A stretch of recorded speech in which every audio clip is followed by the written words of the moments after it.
The purpose of the Global CFO Council is to provide an educational and networking forum for senior financial executives in order to share best practices, discuss current financial issues, and to learn about current topics related to the performance of their jobs. Good afternoon, Dale. How are you doing today, sir? Doing great. Well, I am excited and look forward to having this conversation.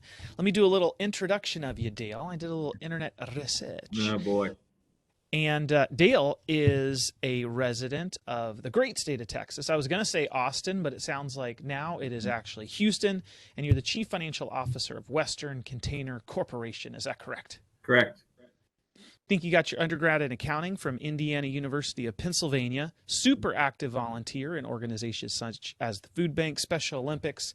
I also think you are a huge mega music fan. Yeah. And I think for some reason a White Sox fan and a Bulls fan. So there must be some Chicago connection, or you're just, a long suffering White Sox fan for no reason. Not that suffering. We won the World Series in 2005. See, that's what I said. See, folks, that was, what was that, 17 years ago? Hey, in baseball, I grew up a huge baseball fan. I grew up an Indians fan. They're much more suffering. They haven't won since 1948. But the day after college, I moved to Chicago and became a White Sox fan because I was an American League fan. It was easy to get up the Indians. And then the Indians got good and the White Sox were bad. Met my wife. She's a huge White Sox fan. We went to the White Sox game the night after our wedding, took the entire wedding party to a White Sox game. So we're big White Sox fans and big baseball fans. We travel around and go to games. We're about to do a trip to Philadelphia and Washington, catch the stadiums. So the White Sox and the Chicago and the Bulls. We lived in Chicago when that Jordan guy played for him, so it's pretty easy to become a fan. Kind of. Well, that's very cool that you and your wife get to do that together. That's fun, and it's easy to have a hobby when your wife is into it too. Then you get to sports. We have Rocket season tickets because she wanted Rocket season tickets when we moved to Houston. Dale, you better be nice to that one. Not a lot of arm twisting on that one, Okay, yeah, sure. She's a keeper. Oh my goodness, she is a good one. Yeah. Well, let's get right into this. Yep. Dale, question number one. What is your favorite business book and why? Okay, so that's easy because I have it right here. The Goal by Eli Goldratt. Read it a long time ago. Had a boss that gave it to me 80s, maybe 90s. I don't know, 90s, I guess. And buy it for all. Whenever I hire new people, they get that. That's their first Christmas present usually from me. I think if you work in manufacturing, accounting especially, it's the Bible. The parts I loved about it are it taught me more about bottlenecks and Lean Six Sigma without teaching you about Lean Six Sigma. It's a novel, so it's interesting read. This is one I actually had to steal from one of my people. It's been worn out because she's been reading it too. And so it's just been kind of my book for the last, I don't know, long time, really long time. I'm old. And I think it tells what you want to learn in a very enjoyable way versus the myriad of business books that people give me that are up on the shelf here that I don't even crack open. So that's kind of been my book.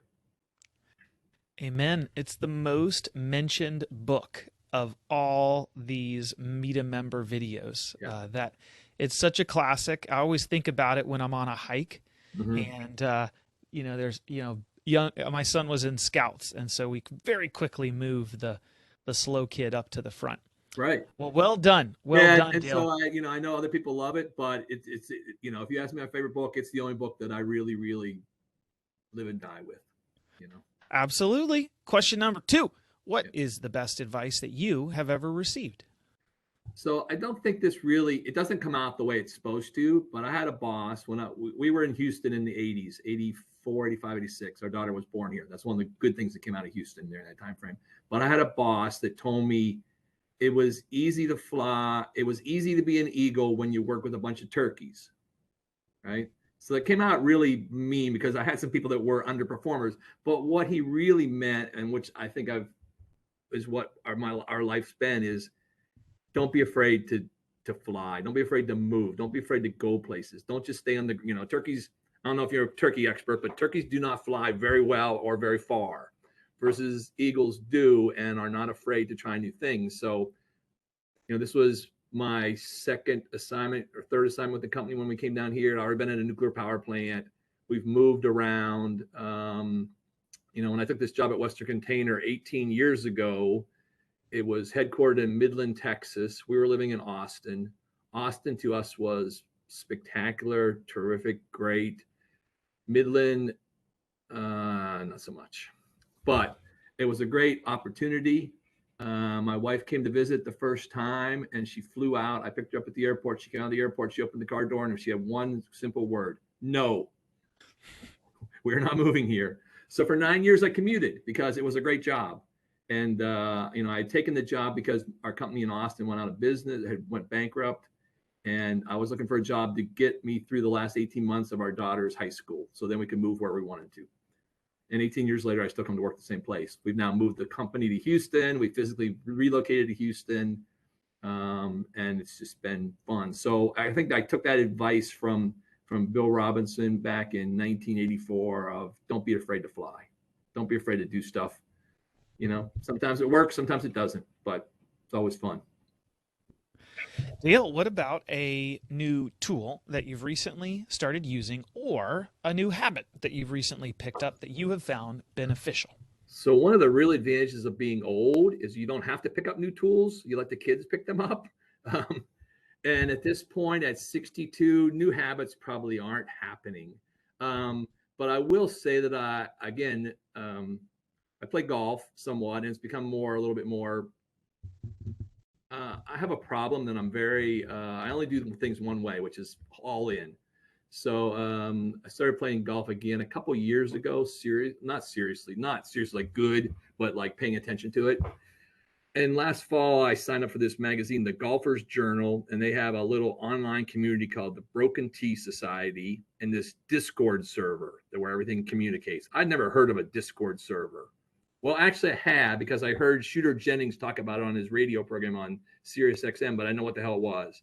So now I have learned that I can communicate with people all over the country without knowing them, without having to go to LinkedIn to find people, right? Because it's all just golf people on there. And like every other crazy little niche, there's a million people that are way too much into it. And the most interesting part about this probably is I think these are all young people because they're really good at this. And I'm like, how do you, what? And they're like, you just kind of got to learn. So that's the thing I've learned in 2022 that I wasn't planning on learning. I'm not learning new tasks or new things here. I got 20 months to go or something. So they're probably not really going to happen. I got some really Dale on a Discord server. Yeah. That's impressive. Out there communicating with the Utes. They well are. Done. They are. It's pretty interesting, but like I'm going to be in Chicago in a month or so, and I'm like, I'm going to Wisconsin to play golf, and where do you guys rank as the best courses? And I get like 5 responses, and like I don't know if these people just sit around with their phone waiting for a message to pop up because I look at it every couple of days, but like everything else, the world's a little instantaneous today than what it used to be. Yeah, I think when the security guards and the valet and when I walk somewhere and I need some help and they're just on their phone, yes. I think they're on Reddit and Discord. That's what they're doing. I've never been there before, but now I know how to use it, kind of, sort of, maybe. Speaking of that job, what is the best part of your current job? So that's really easy because I get that question a million times when I'm interviewing young people, like, what do you like the best? The best thing I like is, and we really talk about it during resume, but we make all the plastic bottles for Coca-Cola bottlers. So if you live in the western 2/3 of the U.S. and you drink a Coca-Cola product out of a PET plastic bottle, you're helping to pay for me to go play some golf. But the thing I like best is the Coca-Cola brand, right? So, I don't know if it's propaganda, true or false, but the story is it's the second most widely known word in the world behind hello. Because, and maybe good thing we did it because we didn't do it now, but we went to Russia a few years ago, got on the St. Petersburg airport. First thing we see is the Coca-Cola bottling plant. My wife's like pointing at it and going, look. And we're looking, like that. And our driver speaks no English at all. And he has no idea what we're excited about seeing a stupid bottling plant for. But everywhere you go in the world, if you say Coca-Cola, you get the drink that you expect to get, maybe a little different flavor here and there. But overall, really easy. And I think well, the other enjoyable part is when I go to a meeting with some of these Utes that you're talking about, and they're like, "Oh, I don't drink Coca-Cola. It's the worst thing in the world." I said, "What do you drink?" "Oh, I drink Smart Water." And it's Coca-Cola. My kids drink Fairlife milk. It's Coca-Cola. So that's the thing I like. One of the things I like the most. Other than that is getting some young people and watching them grow and change and grow up. That's the stuff I'm supposed to answer. But the Coca-Cola thing is pretty damn cool. That wherever you go, that logo's there. Period. Dale, what about something personal about yourself that you wouldn't mind sharing with the rest of the CFO Council members? So, like you said, I have a small music problem. It's kind of like my golf problem, right? So when we moved to Austin, I grew up in a family where we listened to country music, and I just like everybody else. When you grow up with it, you hate it, right? Just because you can't like what mom and dad like. And so I hated country music, and we moved to Austin, and I found that I liked the singer-songwriter music more than anything. And now I've gravitated back to, my dad passed away a couple years ago, and so I went through his record collection and brought all that stuff home with me, right? And I wish he would have kept taking better care of his records, because they don't, we like some cracks and pops, but not all cracks and pops. But we spend a lot of our time, as we talked about, my wife is a big sports person and really good with that, but she also likes music as well. Although, as she says, sometimes she gets a little worn out, but I take her to these no-name bands. But many of these no-name bands are now people that she's familiar with and has chatted with or whatever, because you can talk to the small guys. So we got spoiled in Austin by going to the little clubs and seeing somebody with 100 or 150 people. Her favorite thing is to be in a huge stadium, right? So I think if you ask her the best day in the last 5 years, you may have seen I have some problems with seeing Mr. Springsteen as well a lot. And we were in Gothenburg, Sweden, and she had gone through chemo and a bunch of other stuff, and we were out the other side of it. And so I did this deal with Steve Van Zandt, who plays guitar for Bruce and also is in the Sopranos and everything else, where you make a contribution to his music education group, and you get some backstage pass stuff. You get right in the pit, etc. We got to meet Steve. She got her pictures taken with them. And so that was a crazy night. We have a friend in Sweden, and he was on the other side of the pit from us, and we were texting back and forth. And at one point, I looked over, and she looked really tired, right? So we've been standing in the pit for 3.5 hours at this point, right? She's 6 months post chemo. And I looked at her and I said, "Are you okay?" And she goes, "Oh, I'm tired." And I said, "Well, remember, we have seats too." And she said, "I said I'm tired. I didn't say I want to sit down. We're just getting to the good part," right? Because we still had 7 songs and an hour to go. We're just starting the encore at 3 hours. So that night he played 3 hours and 58 minutes, 38 songs. And then we tried to walk back to our hotel, and our legs didn't work. So, that's been we've made friends all across the world from going to Springsteen shows and just meeting them at the show, in the pit, standing in lines, walking through town. I mean, Gothenburg, Sweden is a small town, and Bruce played 3 nights there and sold out the football stadium 3 times. Wow. So, it's fun. We've got friends all over. I get messages from people all the time. We're all struggling right now with no shows, no big shows, especially. But we're getting closer. I think we're really getting closer to doing stuff. So Love music, love concerts, live music, and being out with sort of my fellow man and in fellowship, cheering on a band that we all enjoy.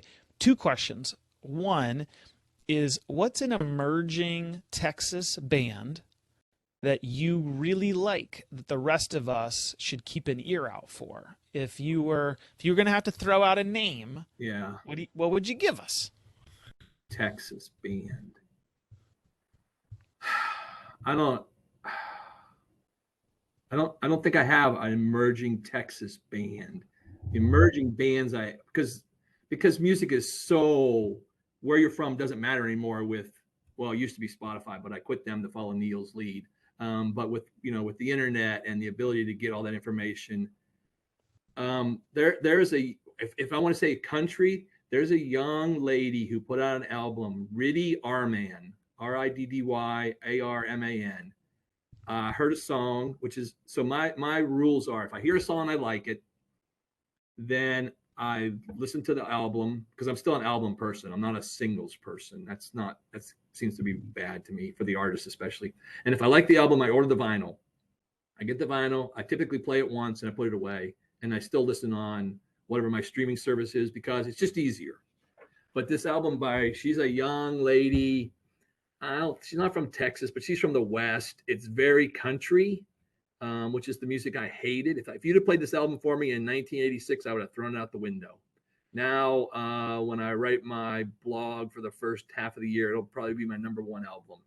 The first song, she talks about when her dad passed away, and it's a true story. Her dad passed away. He had a dream that he saw Johnny Cash. Before he died, he had a dream when he was in maybe hospice, or he was in the hospital. He had a dream that he saw Johnny Cash, and he had a train. He was coming to get him, and he said no, he couldn't go because his daughter and his wife were still there. And the next day, Mom wakes up and Johnny Cash passed away overnight. Right? So you're like, So like any good country album, there's some really interesting songs. So that's a band, that's a girl. I haven't seen her yet. Looking forward to it. Huge fan of Chuck Prophet, who lives in San Francisco. He's the coolest man in rock and roll.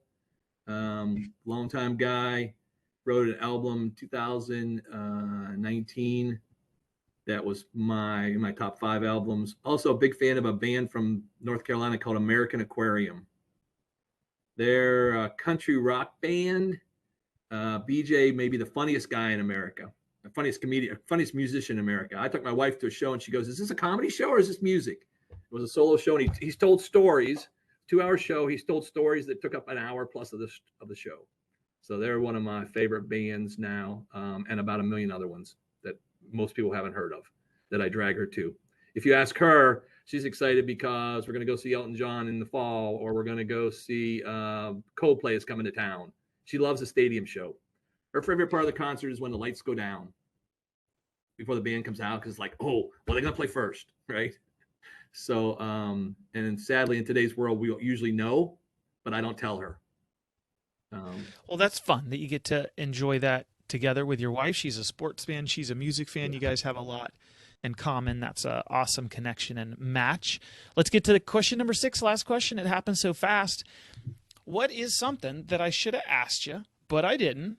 And what is your answer to that?